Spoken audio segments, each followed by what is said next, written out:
And our brains are amazing. Like I heard one of the stats somewhere that a brain gets around 60,000 thoughts in a day, and because of these thoughts, we can become lot of there can be a lot of biases that creep in. I would like you to talk about certain other biases that gets into problem solving, and it reduces the efficiency and yeah. Uh, yes, there are, while there can be many types of biases, Amol, but there are few which I would like to point out over here. While me and my teams are involved into problem solving projects, so we are mindful of certain things. So I'll share my experience. The first and the foremost, which I'll talk about, is called the confirmation bias. Uh, what is confirmation bias? You can also call it as a preconceived notion. So, in this situation, what happens that as a problem solver, I'm already convinced that this is the root cause of my problem.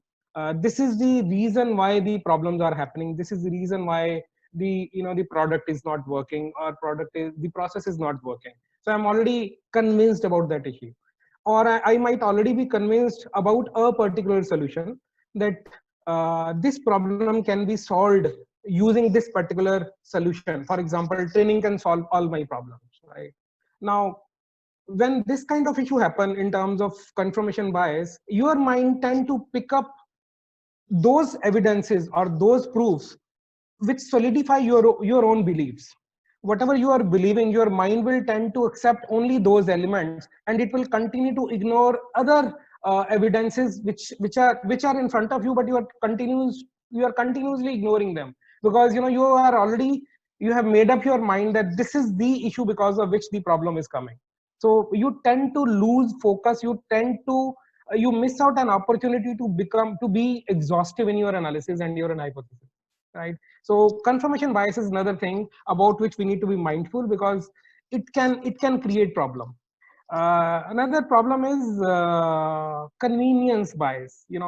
Uh, we also call it as an availability bias, because typically what happens for doing any problem solving, you need to analyze a lot of data related to the process, and many a times the data is not readily available, and you have to work to create that data. uh, but rather than spending time for creation of the data or for collation of the required inputs, we tend to use whatever data is available with us, in whatever form, shape, size it is available. We use that data and try to draw our conclusions related to the problem. So Mm. that's another trap we should be mindful of. Let me give you an example. For example, if you're trying to conduct a survey about a particular product, and as part of your survey you are supposed to meet 100 people or 200 people and try to to know their opinion about your product or the process. Now, rather than working about creating your sample size, or the identifying the people to whom you can interview, you tend to go to your friends and families, or the first person you come across, right? And tend to get their opinions about the product and process. Now, while they will also give you some opinion which might solve your purpose for a short term, but what will happen over here, you may not get the diverse opinions, you may not get new ideas, because all your friends and family, what will happen, or your neighbors where you are staying, when you are trying to meet them, they all come from a similar social background. They would have got the similar type of education, similar type of schooling, similar type of living style. So when so many things are similar, you miss out on some important elements which are needed for solving the problem. So you tend to get as exhaustive, you should get as exhaustive as possible, while either you are collating the data, or you are picking up some sample for the surveys. You should do all that stuff, so that you are exhaustive enough at the planning stage, at the analysis stage, so that the right solutions can be identified, the core issues can be identified, and the right solution for those issues can be identified. So convenience bias is something we should be mindful of. Third is a related element, what is called a bandwagon effect. uh, this is a herd mentality, wherein I will do what my predecessors have done. I don't want to try out new things, right? Maybe my predecessors have faced the similar issue. They have solved the problem by a particular way. They have adopted the techniques, but there is a possibility, while it's important to know the way they have solved the problem, but we should not limit ourselves only to that issue. We should invite more views. We should keep our minds open. Otherwise, we are missing out. As I was saying in the previous, type of bias as well, we are missing out some important areas. It's an innovation killer. We might be missing out some out of the box solution which might come from the team or otherwise, right? So let's not follow the herd methodology. We need to be aware of what others were doing, what has brought them the success. They will surely become our best practices, but we should also be open to trying out certain new analysis, new solutions, which might work wonders or which may give us some better output than historically other people would have got. So, Right. in a nutshell, if I talk about recency bias, very important.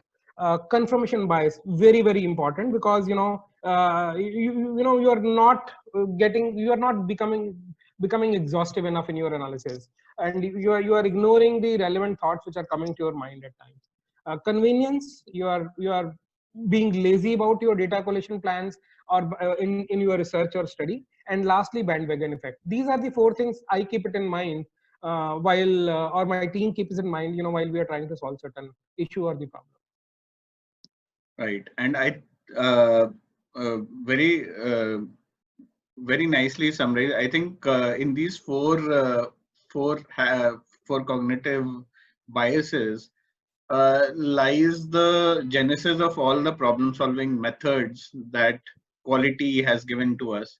For example, the cause and effect diagram, although very very simple, very very basic, but what we but what it gives you is the discipline to not only look at causes what are very familiar to you, what you know very well, which are very Correct. recent, but Hmm.